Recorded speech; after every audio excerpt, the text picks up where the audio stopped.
This is a fake. The words didn't belong in a room like this. Soft jazz played in the background. Crystal chandeliers scattered warm light across polished marble. A $200 million contract rested at the center of the table, untouched, unquestioned, until she spoke. Emily Carter stood still, a silver tray balanced in one hand, her posture calm, almost invisible. Just a waitress. That's all anyone saw. The billionaire Sheikh, Omar Al-Farid, slowly lifted his eyes from the document. His expression didn't change, but the room did. Conversations faded. Glasses hovered midair. Even the man across from him, the supposed investor, paused for half a second too long. "Excuse me." Omar's voice was quiet, controlled. Emily didn't flinch. She stepped closer, setting the tray down with precise care, as if the weight of the moment meant nothing to her. "The contract," she said softly. "It's not what he says it is." A faint chuckle slipped from the investor, Daniel Reeves, smooth and practiced. "I think there's been a misunderstanding." His accent carried confidence, polished and rehearsed. He leaned back slightly, the picture of ease. "She's just staff." Emily didn't look at him. Not yet. Her eyes stayed on the Sheikh. Then, without warning, she spoke again, this time in flawless Arabic. The shift was instant. The air changed. Every word she repeated was sharp, deliberate, undeniable. Not a partnership. Not shared equity. A transfer. Immediate. Irreversible. No protection. No return. Silence followed. Heavy. Uncomfortable. The kind that made people aware of their own breathing. Daniel's smile tightened. Just slightly. "That's not accurate," he said, a little too quickly now. Emily turned her head. Finally, her gaze landed on him, steady, unshaken. "Your phrasing was off," she replied, still in Arabic, her tone calm. "You mixed formal structure with textbook slang. No native speaker would say it that way." A flicker crossed his face. Gone in an instant, but not fast enough. Omar leaned back in his chair, eyes narrowing, studying both of them now. Not reacting. Measuring. Calculating. Emily continued, switching back to English. "And the clause on page 3, she added gently. "It doesn't authorize partnership distribution. It authorizes full liquidation after transfer." One of the advisors at the table shifted in his seat, flipping pages quickly, his fingers trembling just enough to notice. Daniel exhaled slowly, forcing a smile back into place. "This is ridiculous." But the confidence was thinner now. Fragile. Emily said. Nothing. She didn't need to. Omar closed the folder. The sound echoed louder than it should have. Final. Controlled. Decisive. His gaze lifted to her again, this time with something new behind it. Not curiosity. Not surprise. Respect. "Who taught you Arabic?" he asked quietly. Emily held his gaze. "Just for a second." "I listened," she said. And in that moment, something unseen shifted completely, because the quietest person in the room had just become the only one who understood the truth. No one spoke for a full 5 seconds. Not the advisors. Not the servers. Not even Daniel Reeves, whose confidence had filled the room just moments ago. The silence felt different now. Heavier. As if the truth had weight. Omar Al-Farid did not rush. He never did. His fingers rested lightly on the closed contract, his expression unreadable, but his eyes sharp, alert, alive in a way they had not been before. He looked at Daniel first. "Explain," he said calmly. Daniel adjusted his cufflinks, buying time. A small gesture, almost invisible. "There has clearly been a translation error," he replied, his voice still smooth, but missing its earlier ease. Contracts of this scale often involve complex phrasing. It is easy for someone without formal training to misunderstand. Emily remained still beside the table. She did not interrupt. She did not defend herself. She simply watched. Omar's gaze shifted to her again. "Then translate it again," he said quietly. "Not a request. A decision." Emily nodded once. She stepped forward, pulling the contract closer, her fingers careful, respectful, as if handling something fragile. Her eyes scanned the page, not hurried, not uncertain. Then she began. Her Arabic was steady, precise, carrying the rhythm of someone who understood not just the language, but the intention behind it. She read the clause aloud, then translated, word by word. No embellishment. No hesitation. The advisors leaned in. One of them reached for his tablet, cross-checking each line. Another flipped through the document again, this time slower, more careful. The room was no longer relaxed. It was awake. Daniel exhaled sharply.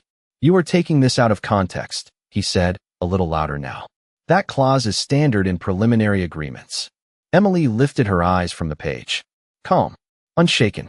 Then why does it authorize immediate fund release before asset verification? She asked. Her voice was soft, but it landed. One of the advisors froze mid-scroll. Wait, he murmured, zooming in on the section. His expression changed. Omar noticed. Of course he did. He noticed everything.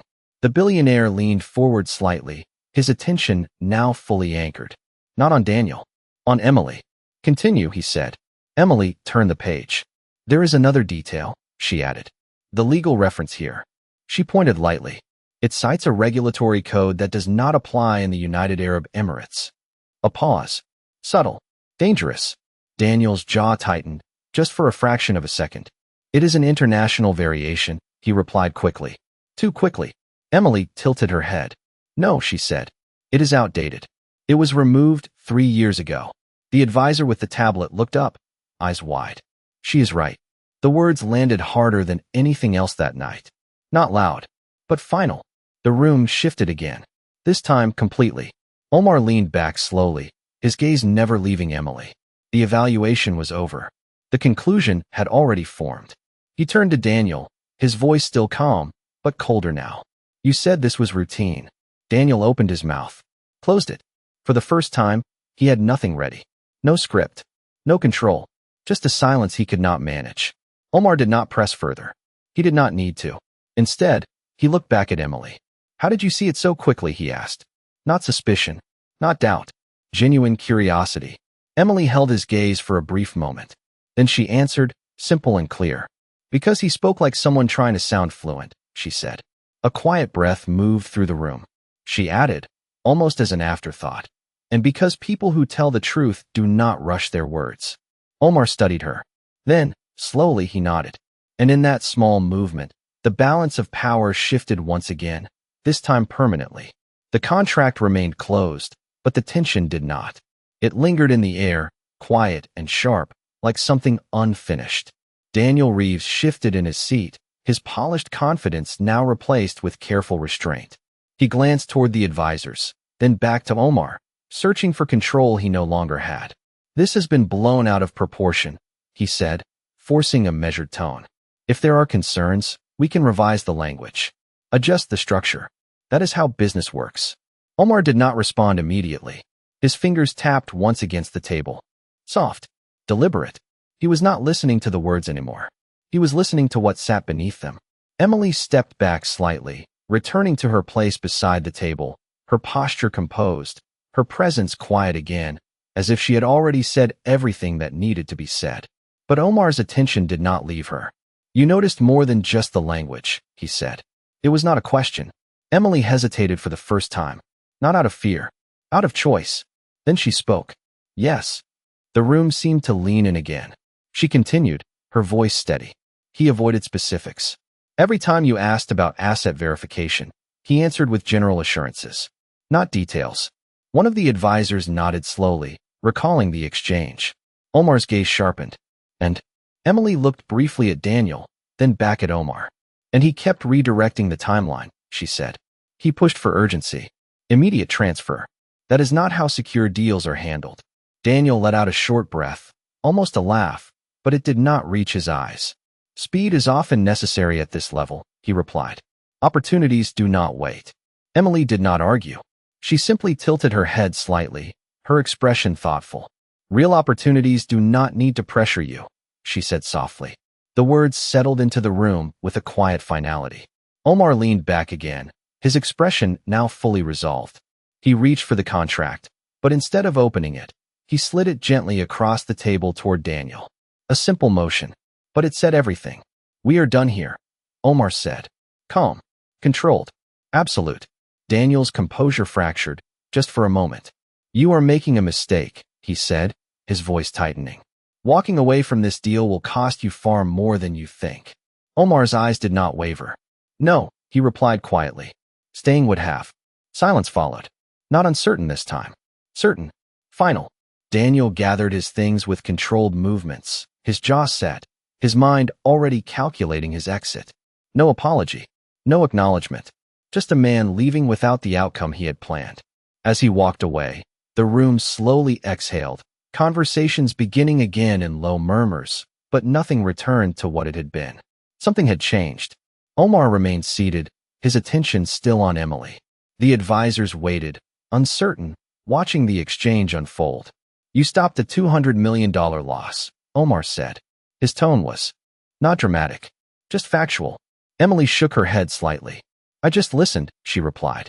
Omar studied her for a long moment. Not as a waitress, not as background, as something else entirely. People in my world are paid to do exactly that, he said. And they missed it. Emily did not respond. She did not need to. Her silence said enough. Omar reached into his jacket and placed a business card on the table, sliding it toward her. Clean, minimal, intentional. If you ever decide you want to do more than serve tables, he said, call me. Emily looked at the card, but did not pick it up. Not immediately. Instead, she asked a question. Simple. Unexpected. Would you have listened if I spoke sooner? The question lingered. Omar paused. Just briefly. Then he answered, honest. No. Emily nodded once, as if she had expected that. She finally picked up the card, turning it lightly between her fingers, then looked back at him. Then it was not about timing, she said. A small silence followed. Then she added, almost gently, it was about whether you were ready to hear it. Omar held her gaze. And for the first time that evening, the most powerful man in the room did not have the last word. The room slowly returned to motion, but something invisible had shifted beneath the surface. Conversations resumed in quieter tones, more careful now, as if everyone had just witnessed something they could not fully explain.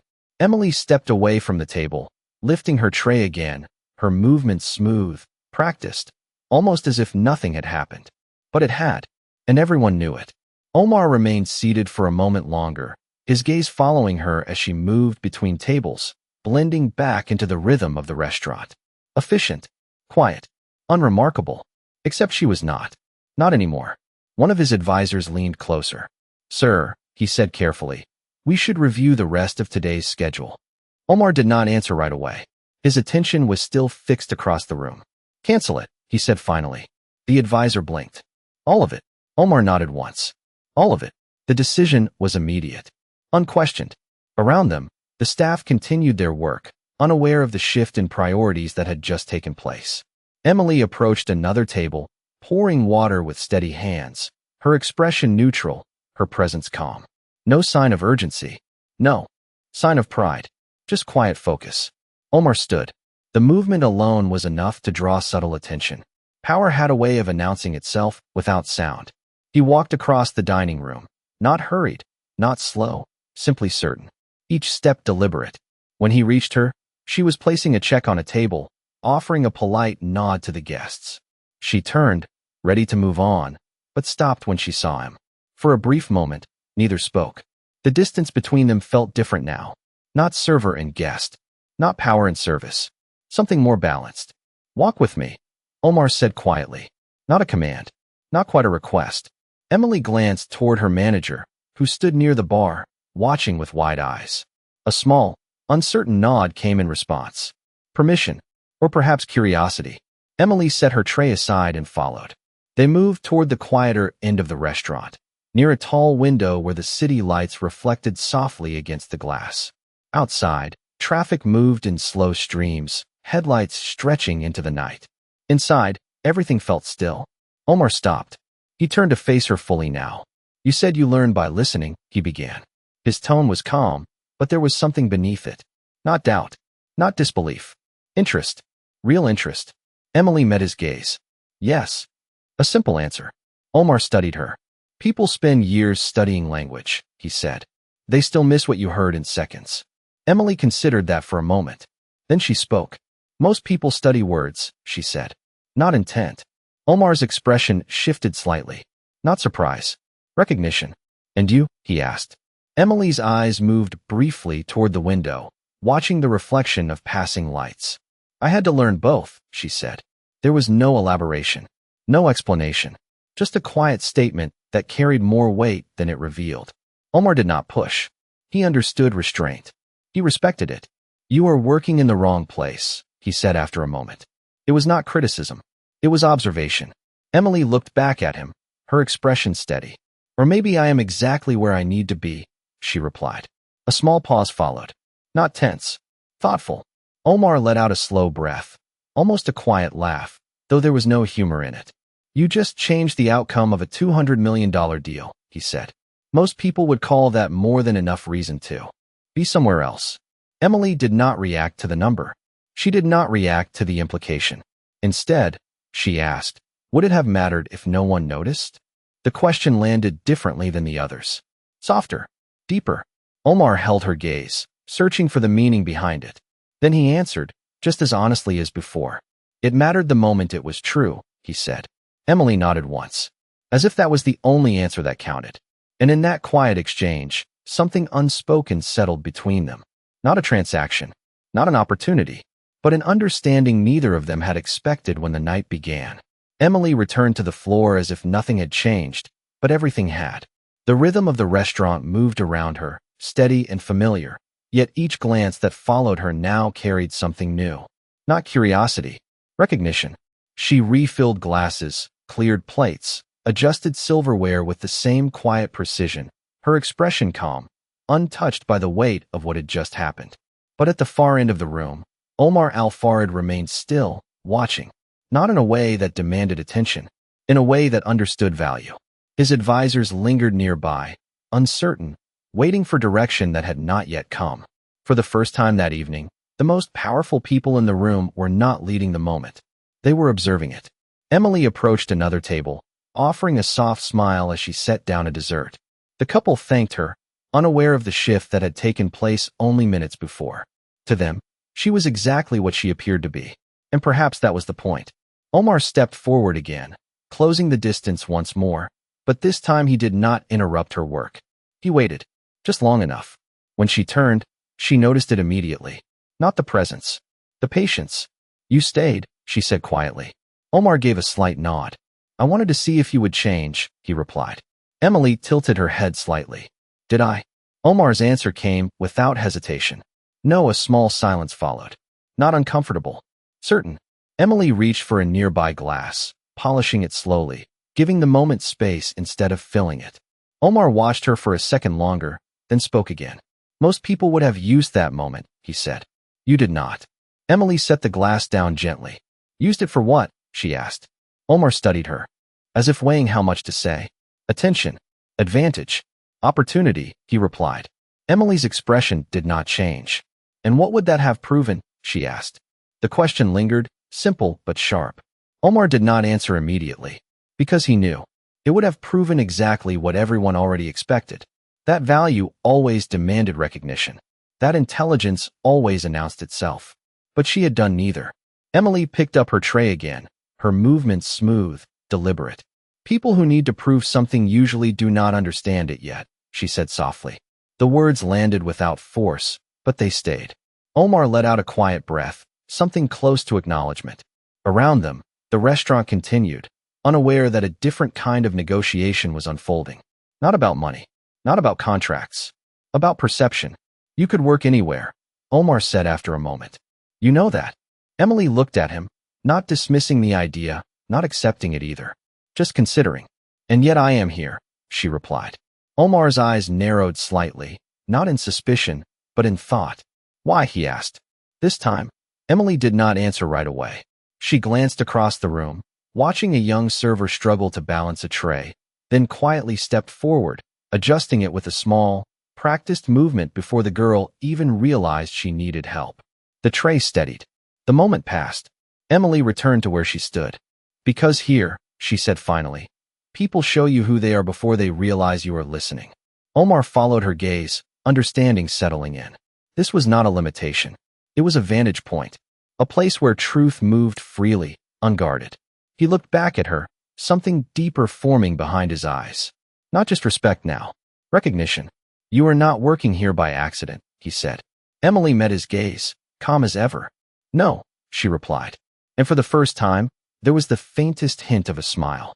Not proud, not playful, just certain, as if she had known all along that this moment would come, and that when it did, she would not need to raise her voice to be heard.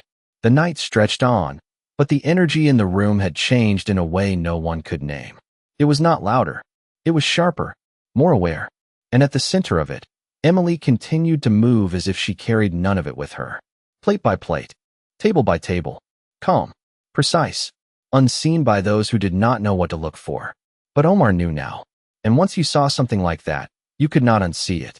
He remained near the window, his advisors dismissed with a single quiet instruction, his attention no longer divided between deals and schedules. For the first time that evening, he was not thinking about numbers. He was thinking about patterns, about what he had missed, about how easily it could have been lost. Emily approached his table again, this time not as an interruption, but as part of her work. She placed a fresh glass of water in front of him, the movement steady, unremarkable. "You are still here," she said softly. Not surprised, just observant. Omar nodded once.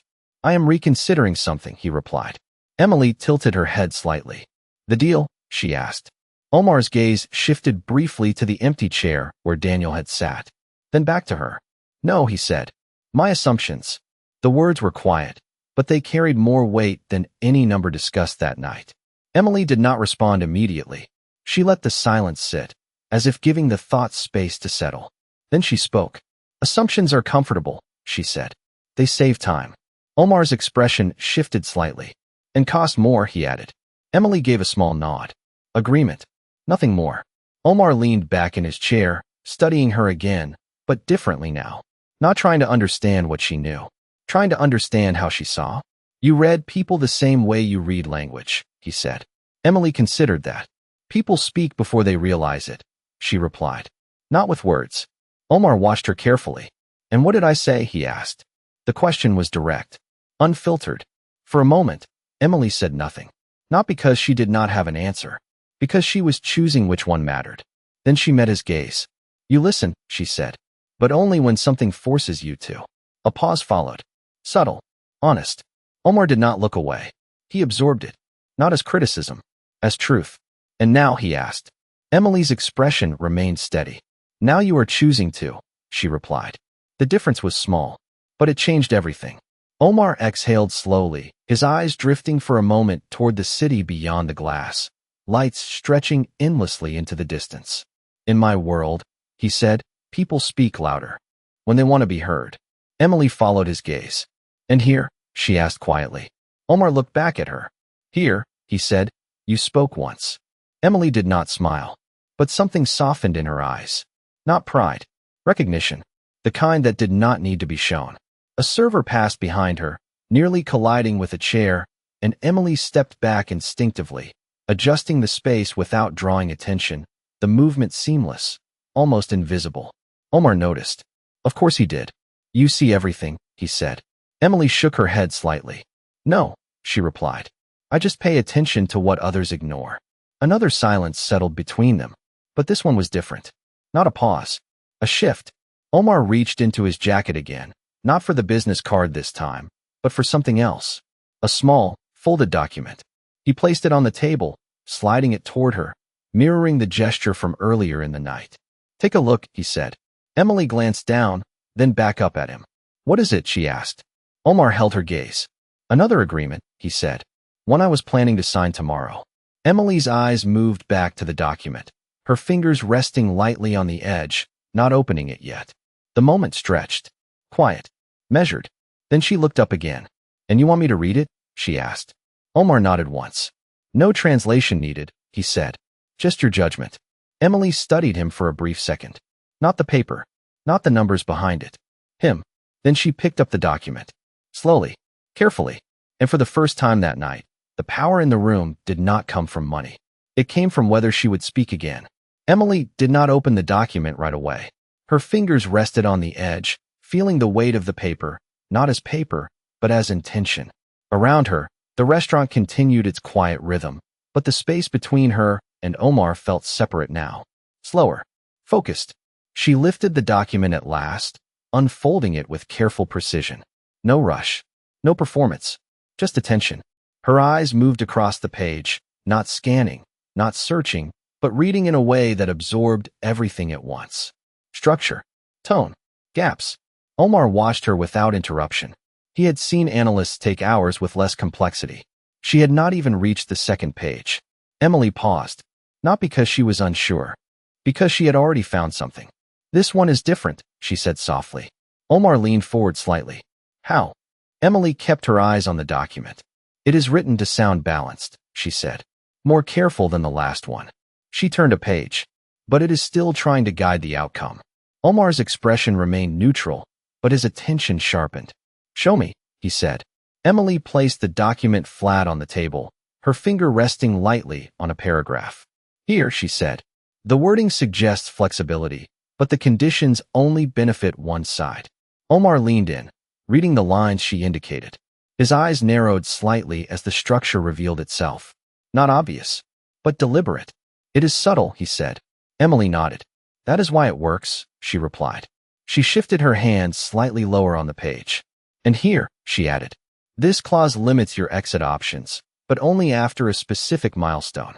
Omar followed along, his mind moving quickly now, connecting the pattern. Which means, he began. You would be committed before you realize the cost. Emily finished quietly. A small silence followed. Not tense. Exact. Omar leaned back again, exhaling slowly. Not frustrated. Not surprised.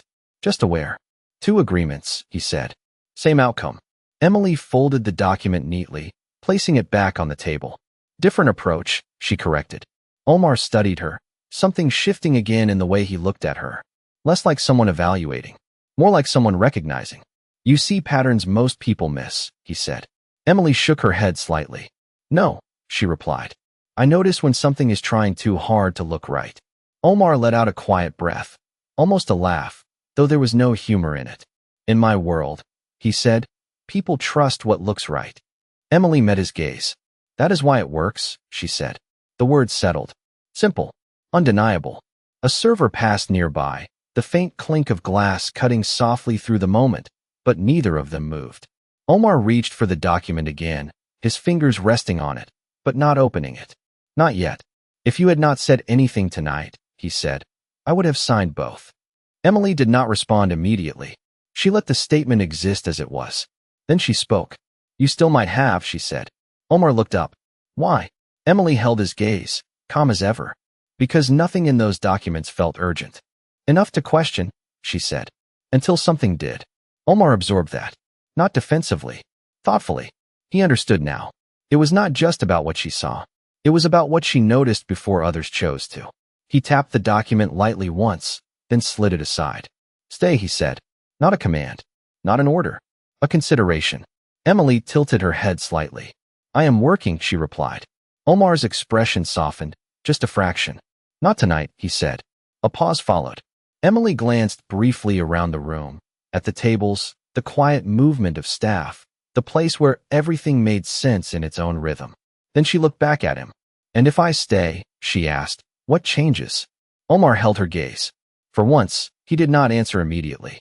Because for the first time, he understood the weight of the question. And because the answer was not as simple as it used to be. Omar did not rush his answer. For a man who had built his life on speed, on decisions made in seconds, this pause was different. Intentional. Measured. He looked at Emily as if the question she asked had shifted something deeper than the deals on the table. If you stay, he said slowly, then I stop relying on what looks right. Emily watched him, her expression unchanged, but her attention sharp. And start relying on what? She asked. Omar held her gaze. On what is true, he replied. The words were simple, but they did not sound like strategy. They sounded like a realization. Emily let the silence stretch for a moment, as if testing the weight of that answer. Then she shook her head slightly. That is not something you can outsource, she said. Omar's expression did not shift, but something in his eyes did. I am not asking you to replace it, he said. I am asking you to challenge it. The distinction was subtle, but it mattered.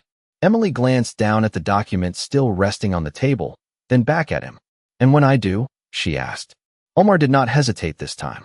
Then I listen, he said. Emily studied him for a second longer, searching for hesitation, for the familiar patterns of people who promise change only when it was convenient. She did not find it. Not this time. Around them, the restaurant continued its quiet rhythm, but the distance between where she stood and where he was asking her to go felt larger than the room itself. You are not asking for help, she said softly. You are asking for friction. Omar gave the smallest nod. Yes. Emily exhaled slowly, her gaze drifting for a brief moment across the room, toward the place where everything had been simple just hours ago. Orders, tables, movements she could predict without thinking. Then she looked back at him. Most people avoid that, she said. Omar's voice was quiet. That is why they miss what matters. The words settled between them, not as an argument, but as a shared understanding forming in real time. Emily's fingers brushed lightly against the edge of the table, grounding herself in the moment. And what happens when I disagree with you? She asked. Omar's answer came without hesitation. Then I will know I need to pay attention. There was no arrogance in it. No defense. Just clarity. Emily watched him carefully. Then, slowly, she nodded. Not agreement. Recognition. The kind that came when someone finally spoke in a way that matched what they claimed. She reached for the folded document again, holding it for a second, then placed it back down in front of him. You already know the answer to this one, she said. Omar glanced at the paper, then back at her. Say it anyway, he replied. Emily met his gaze, calm and direct. Do not sign it, she said. No hesitation. No embellishment. Just truth. Omar nodded once. As if the decision had already been made the moment she picked up the page. He slid the document aside again, this time without looking at it. Final. Then he reached for the business card he had given her earlier, still resting between her fingers. Keep it, he said quietly. Emily looked down at it, then back up at him. This does not change what I see, she said. Omar's expression remained steady. It is not supposed to, he replied. A small silence followed. Then Emily slipped the card into her apron. Not as acceptance, not as refusal, but as something in between. A possibility. Omar noticed. Of course he did. And for the first time that evening, he did not try to define the outcome. Because he understood now. Some decisions were not made in moments of pressure. They were made in moments of clarity. And this was one of them. The night was ending, but neither of them moved to leave.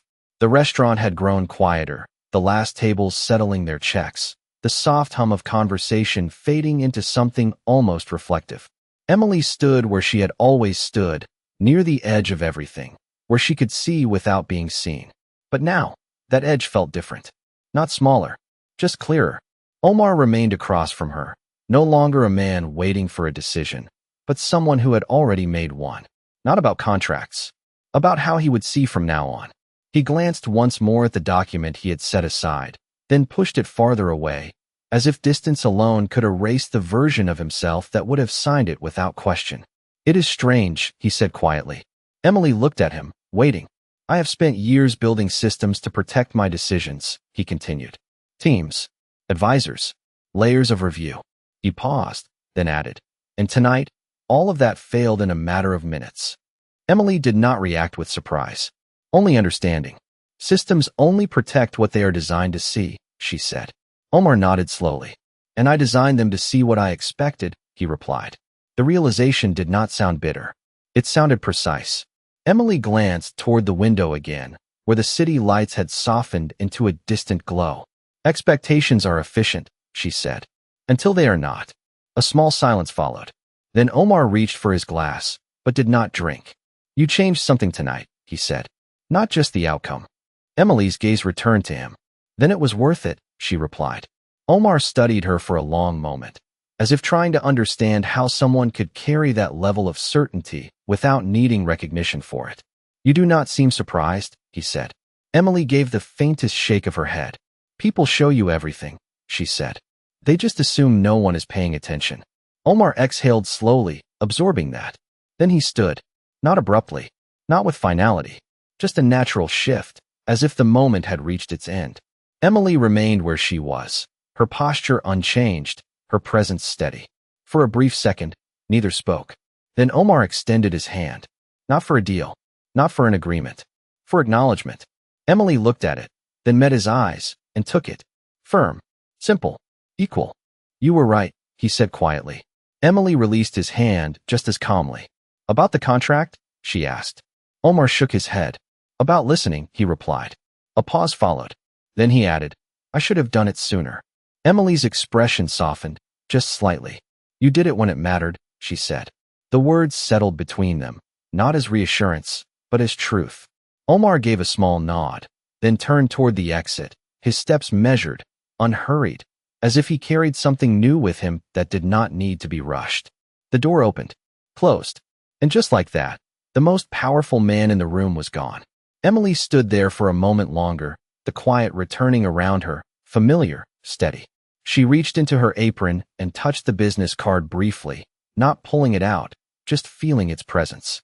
Then she turned, picked up her tray, and moved back into the rhythm of the restaurant, her steps as calm as ever. Because nothing about her had changed, only what others could finally see. And somewhere beyond the glass, in a world that moved too fast to notice details, one man had just learned that the truth was never loud. It was simply waiting for someone patient enough to hear it.